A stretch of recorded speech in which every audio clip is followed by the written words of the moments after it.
Hi folks, welcome to our little ball of mud.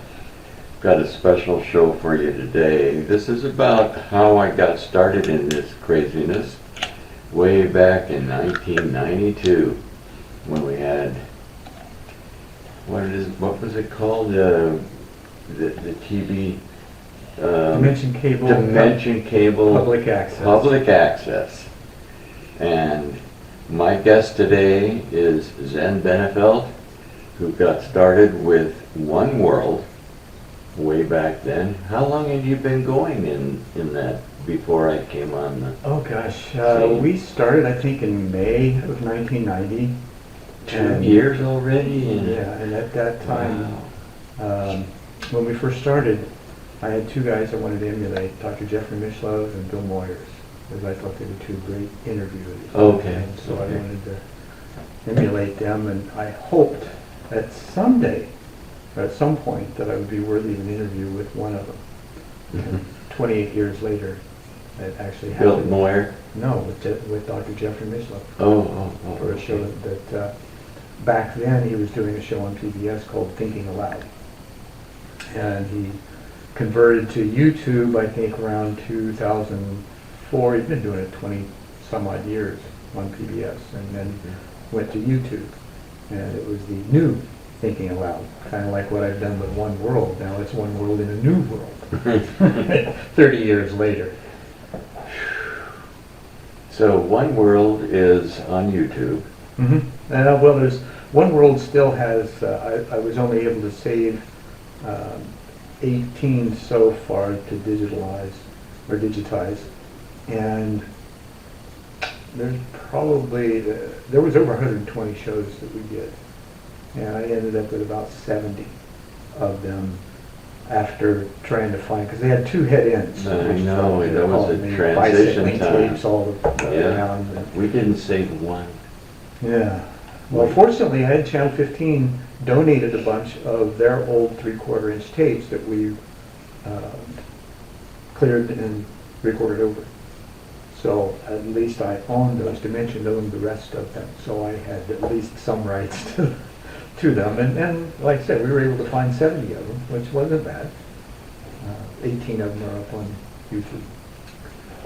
Take just a second, a minute, however long it takes, and give us a picture of what you have going on right now.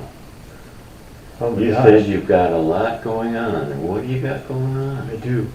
Well, I'm in process of writing 18th, 19th book, and the most recent one was called 0 to 1, making our way toward a conscious civilization, which describes the holistic system within the body to some degree that we don't really or are aware of. You are having a background in Kundalini, and so there's the the chakras, the meridians, and marmas, and I think there's probably other things within our own system that we really aren't aware of. The body's like an instrument that we haven't learned how to tune right yet.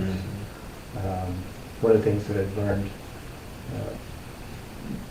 a few years ago, I didn't really learn it, but it gave me new light, is this indigenous philosophy of the first, second, third brains.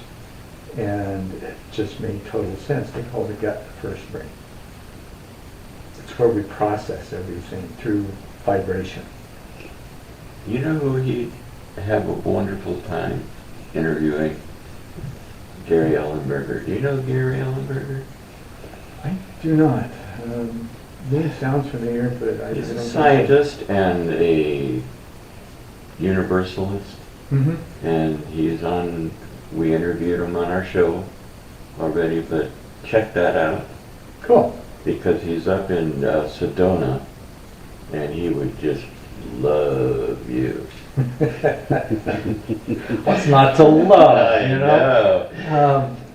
So that first, second, third brain, beginning with the gut, and this is where scientifically now with quantum physics we understand everything's vibration, and that there's very little material It's mostly space, and so how do we perceive? And our gut, our bodies are set up for that. It's the natural design that we have. We just haven't learned how to tune into that. What are guts, your intuition, gut feeling, right? First impression, you process it in the heart, and you finally make choices in the head, which when you process in that direction, you have better information that's more clear and less disturbed by the time it gets to your head, right? Because without, the monkey mind's in charge. And it's hard to And you make choices. those rapid decisions that don't always lead to success when you... Process head down. Most of us Yeah. live from the shoulders up. Yeah. We have no awareness of our bodies whatsoever, except when they're in pain. This is a good indicator that, we need to pay attention. So with this kind of thing and this resurgence of not just spirituality, but science, and well, even science is a new term. It used to be called philosophy way back when. And science was not a term in the old days. They were all philosophers. And so this kind of resurgence now is bringing us into a new awareness of what used to be called living in spirit, and now can be termed as living in quantum entanglement with a unified field. Now, how do we recognize that? Synchronicity is one way. And you know, as well as I do, that there are those moments where things get connected and you're like, wow, and it leaves you in a moment of awe. Call it epiphany almost. Right. Mhm. Right, and it's super. So that was about the book. I'm also, I manage a bunch of different websites and blogs. I'm getting involved with, I've been asked to be a speaker at the Art of Connection Symposium in January. Where's that being held? It's a virtual event. Okay. I participated last May in an event that was put together by an organization called Rebuild, and it was about building regenerative communities. And in this time, here's another really cool thing, is that all these things that we've done, that people like me and you have done 20, 30 years ago, that kind of fell on deaf ears, so to speak, at the time, that were potentially brilliant expressions of what can be done. Well, now that's coming back around. And Rebuild was an instance where I had a business plan that I wrote for model school after teaching for almost a decade that just kind of sat because it was way ahead of schedule. Well, I got a chance to give that same or nearly same presentation as a holistic model village for education and development of our children. So it was a real thrill for me to be able to pull that out and present. Nicely done. Nicely done. Yeah. So that's kind of on the, in the mix as well. I've been recently getting connected with a lot of super connectors on LinkedIn with One World or One World and the New World now.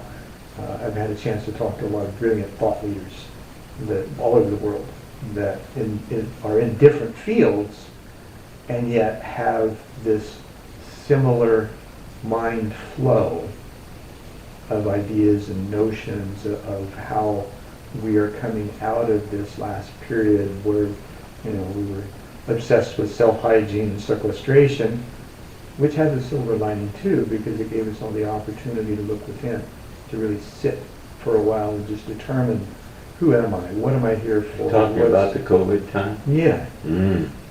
I kind of think it's a fallacious narrative, and yet in all challenges there are opportunities. It just depends on how you perceive and engage them.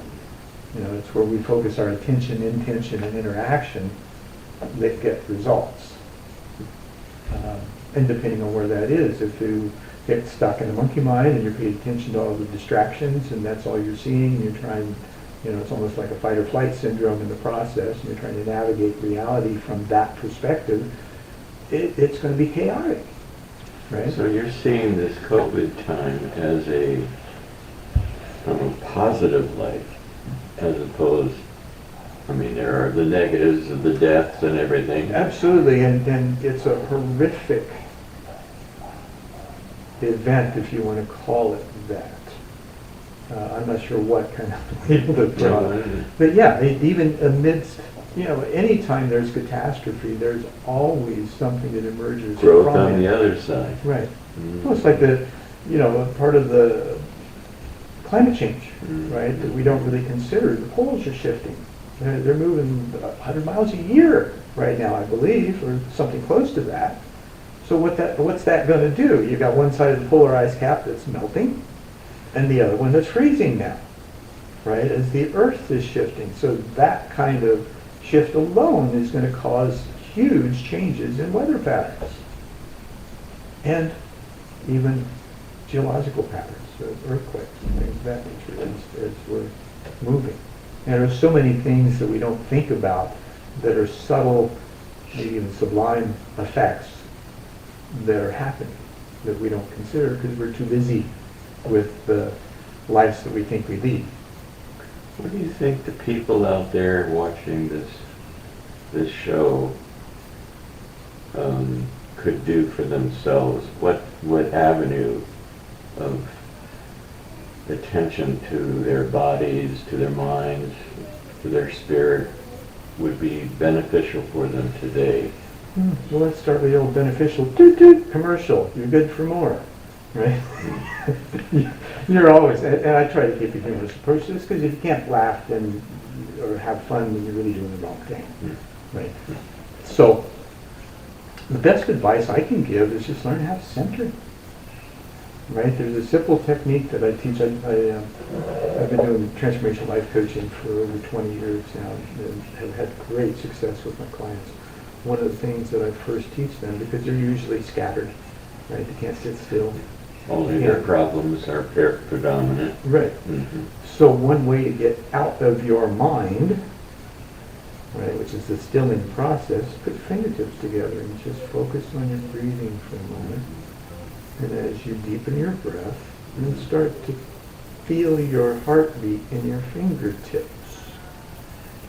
And when that begins, then you're officially out of your mind because you're feeling instead, which gets you back in touch with that body's transceivership, right, of sending and receiving information on a vibrational level. Well, when you're in that place of stillness, then you're more receptive. You can enter that as just wanting to still your mind, or you can enter it with a question.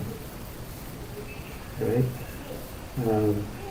Rilke had a great, Renee Maria Rilke said that ask the questions, but don't try to answer them with the information you have.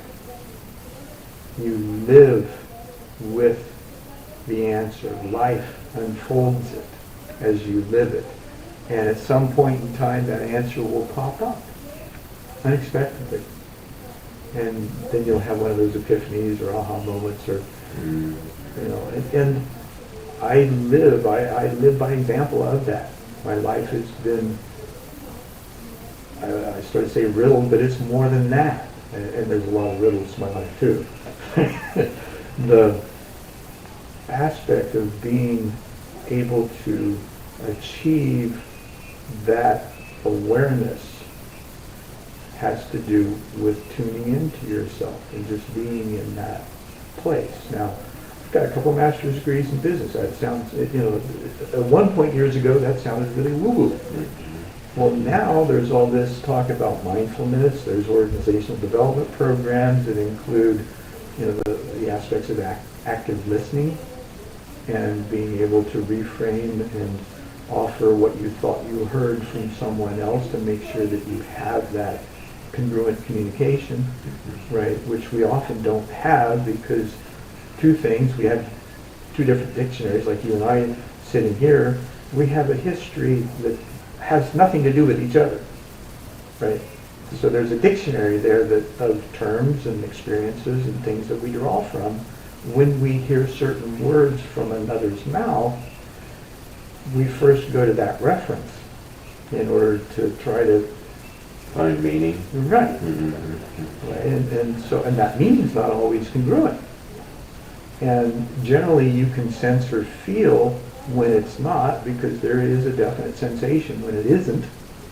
And then it's just the ability of paying attention to that and not wanting to just bolt through it and say, oh, it doesn't matter.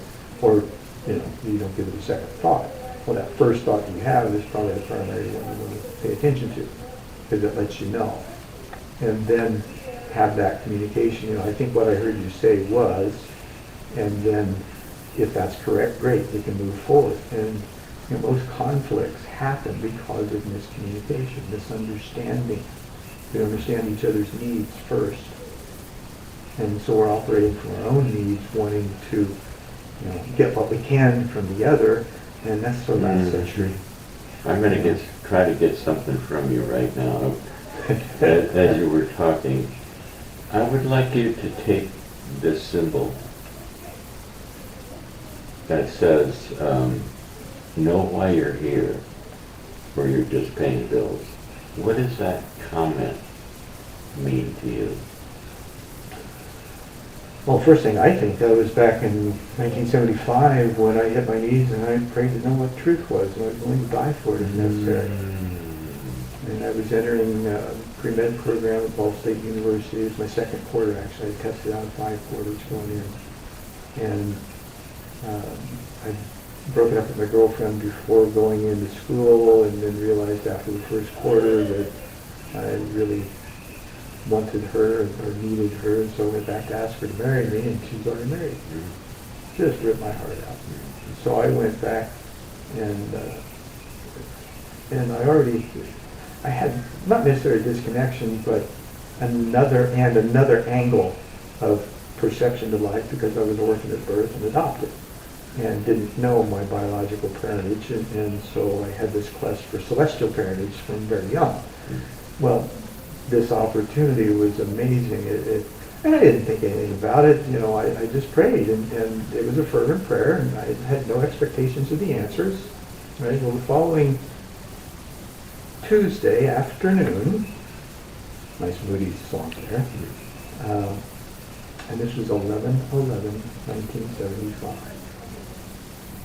I was listening. I came back from class, and of course, mid-70s, everybody was smoking pot, so I'd come back from class, I'd do the obligatory bomb hit, now inside meditation. And for that amount, nothing like this should have happened. There was no psychotropics involved, right? I'm listening to Journey's first album, and the second song called In the Morning Day. There's a gap in between, real short one in between the vocals and the vamp.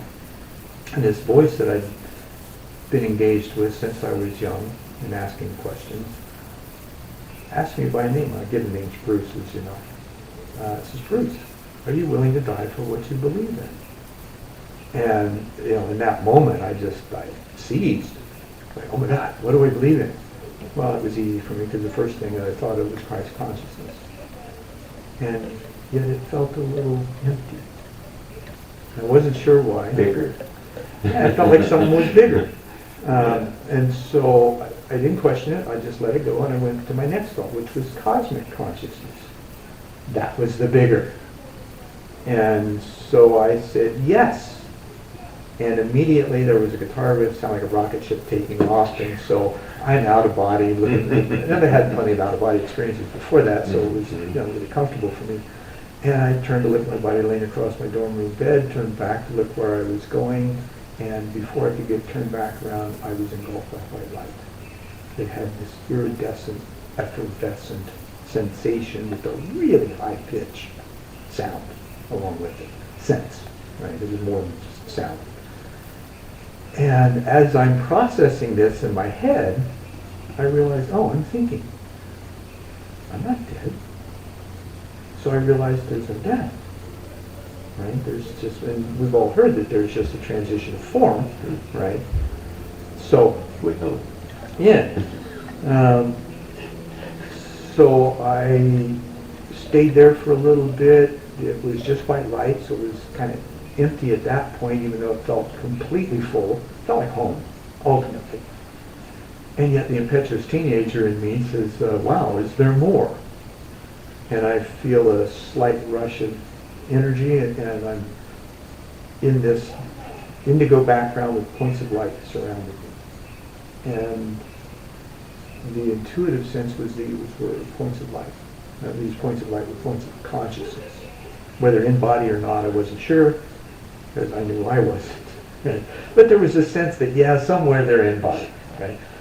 And the voice picked back up at that point. It was like I recognized enough that now I could hear the rest of the story. Your angels talking to you. It was one voice, and I would say, you could term it that. I'd never put a label on it. It was just the voice of being. And it said to me, these are those, referring to the points of light, that you are to work with in order to facilitate a new world order. It will happen in your lifetime. Know this to be true. Your path will be full of trials and tribulations. Understatement. Know that everything that you need will be there at its appointed time. Trust and allow.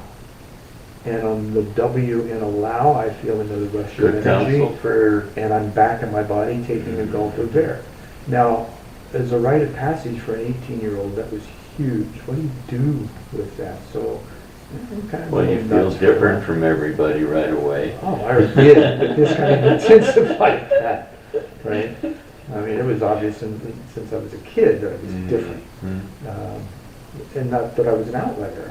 I was excellent student, stellar athlete, social, gregarious, all those kinds of things that I still felt alone because there was nobody that could connect with me at the levels that I could go to. So, that being the beginning, my questions from that experience were, okay, how? What do I need to do to prepare? How am I going to recognize those people? And, for decades, it's like, okay, I went through these various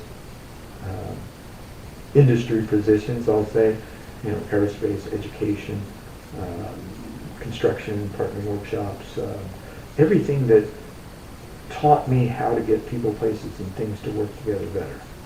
Events, huge events, quarter million people in one night, such events. So those kinds of things kind of gave me the direct experience of how to work together better and trial and error and learn what works and what doesn't, and the trials and tribulations, right? And so from there, then, and of course, I was married young, had 4 kids, and after about 10 years into marriage, there were some complications that didn't work out, and so the marriage dissolved, and again, I was left alone, and I still felt alone in the marriage because my wife just couldn't handle intellectually or emotionally. Great mother, but just couldn't handle the rest of it.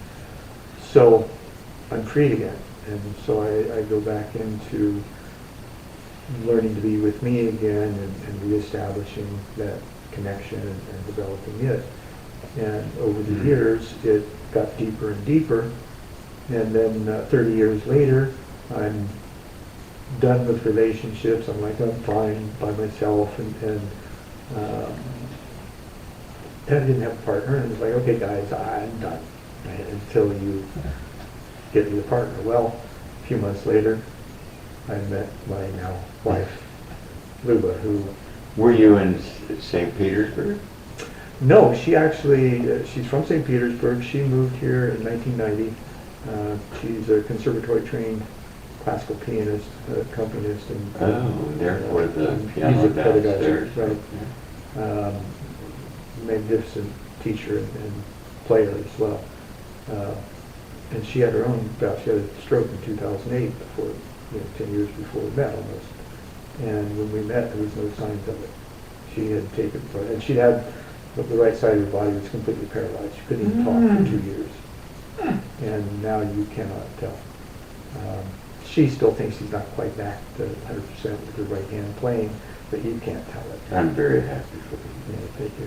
It's, I'm very happy for you. our passion, both of our passions for quantum physics, it started our relationship in a very wonderful place because not only did we have the spiritual side of things because I met her at her Kundalini yoga teacher training graduation, right? And you know Savak.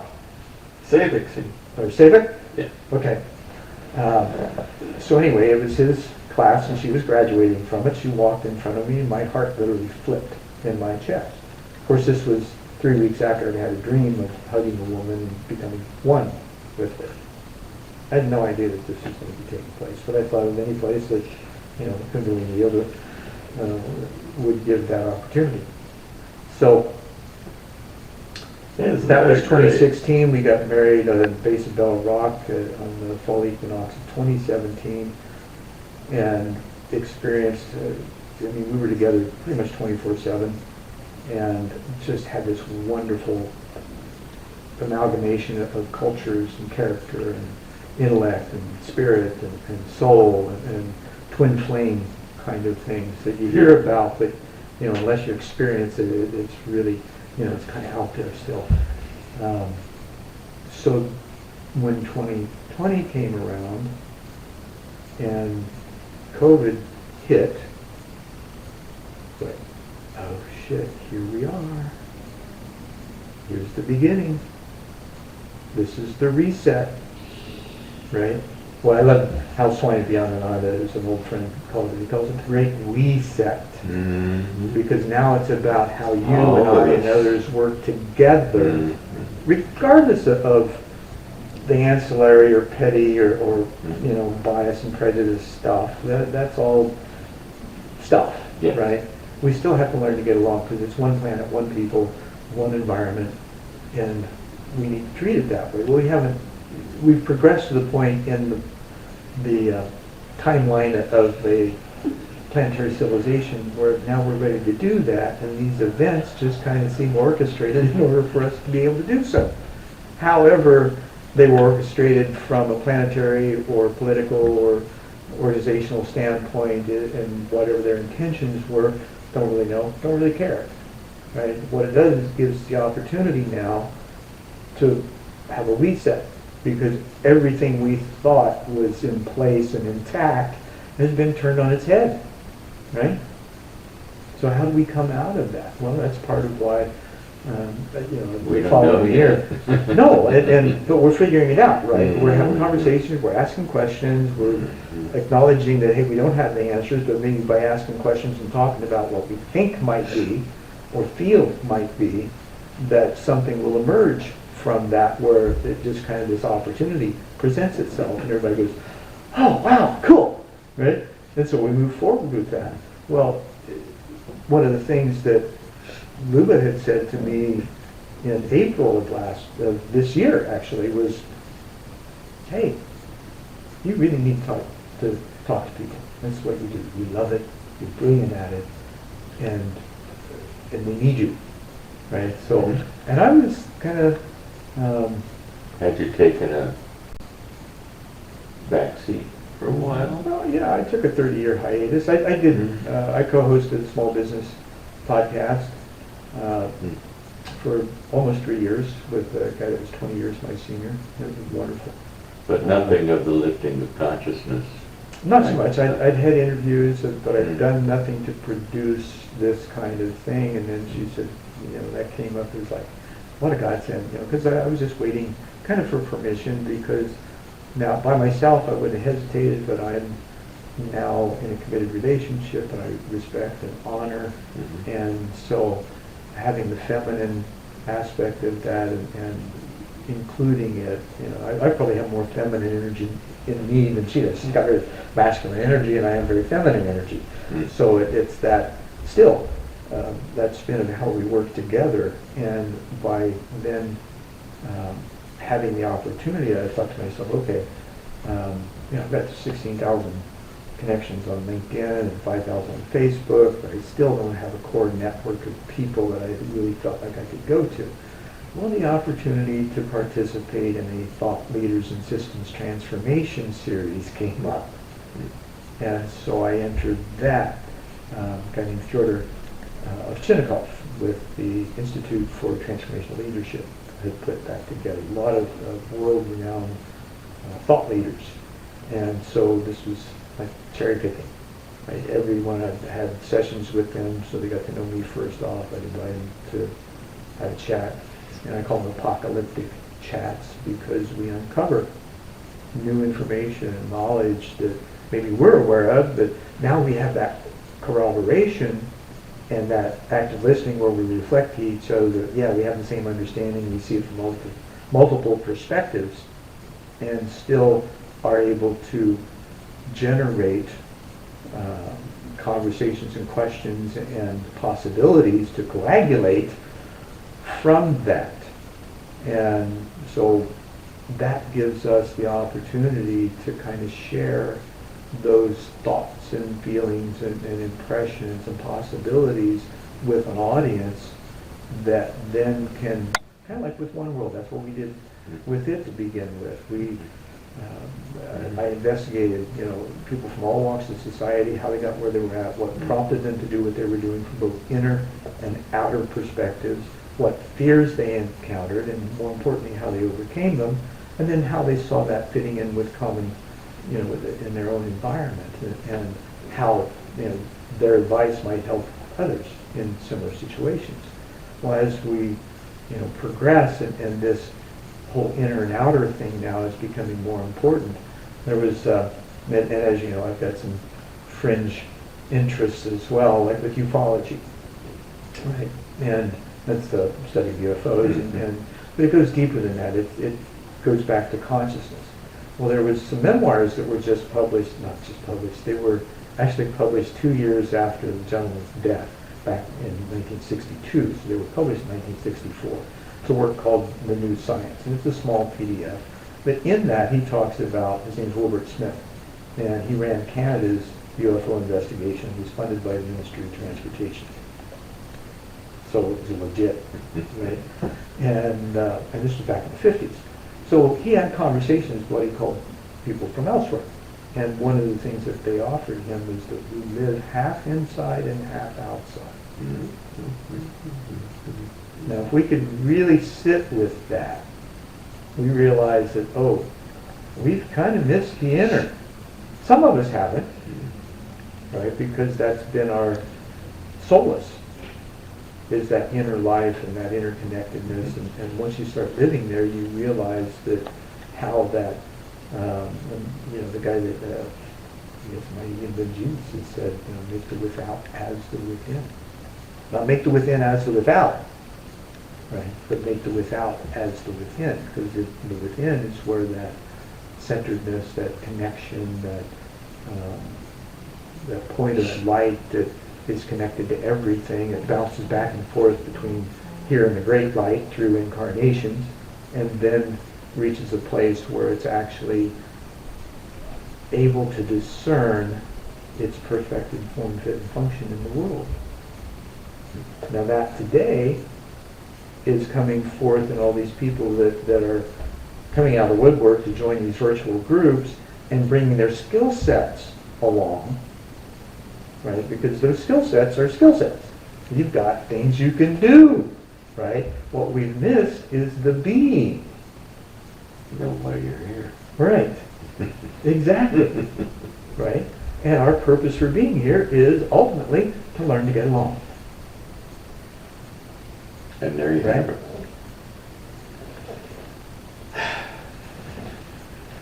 Bruce Bennett, Zen Benefiel. Okay. You can call me Hey You, right? You say I give you that name? Well, no, Zendor came from a meditation where I asked who I am, or who am I? Okay. And a friend of mine sitting next to me turned to me and says, you are Zendor. Well, so I had used Zendor as a subheading or subtitle for One World. And about 6 shows in, Sop was part of the crew as well, you, I just came on as a guest and he said, what are you doing? yeah, Come in here and do it with me. yeah. And so you became part of the crew, and what was it, that board that you were, do you remember that? She had a red hat, an artist, or maybe it was Jamie. Anyway, it was 30 years ago, who knows? So anyway, about half, a few more shows in, you call me Zen one night. And it just That- cascaded from there, everybody else. And it was really uncomfortable to begin with, because here's all this inner stuff, right? That's now I'm having to be vulnerable enough. And I found out that's actually my superpower now, is vulnerability, right? That I allow myself to be exposed in that realm, and within a short amount of time. The reason I had, within a short amount of time, it just kind of unfolded and everybody focused in, and it has ever since. The interesting part of it is that I had an issue with people in the 70s that changed their name. So here I was having to face that judgment head on. You mean right? South Tulsa? This is yours. Well, thank you. There's our signature down there, love from Sot Awesome. and the date. I shall cherish it. And this is large, I hope that's good. Oh, it fit, yeah. And it's probably it'll shrink a little bit. And do it only in cold water. Yeah. We generally wash everything in cold water. It's being more respectful. Thank you for being on our show. We have a half-hour show, you have an hour show. So we have because, I don't know, YouTube seems to get along better. It's hard to get with- viewership. You know, it's still the truncated 3 to 5 to 7 minute ones that usually get the most, because people, I know. you know, it's like ADD. They have right? a 7 minute with a kitty cat, and all of a sudden it's got 500,000. Right. We're trying to get. And we'll get there. You know, it's those clips. I've noticed that with my show, I'm finding some little, 30-second, 45-second salient points that I'm starting to be Oh, that's a good idea. pull and share. If you concentrate on. That's a I'm lot of work thinking to of do this one stuff. of your last breath. What you would like to think at that moment. Hmm.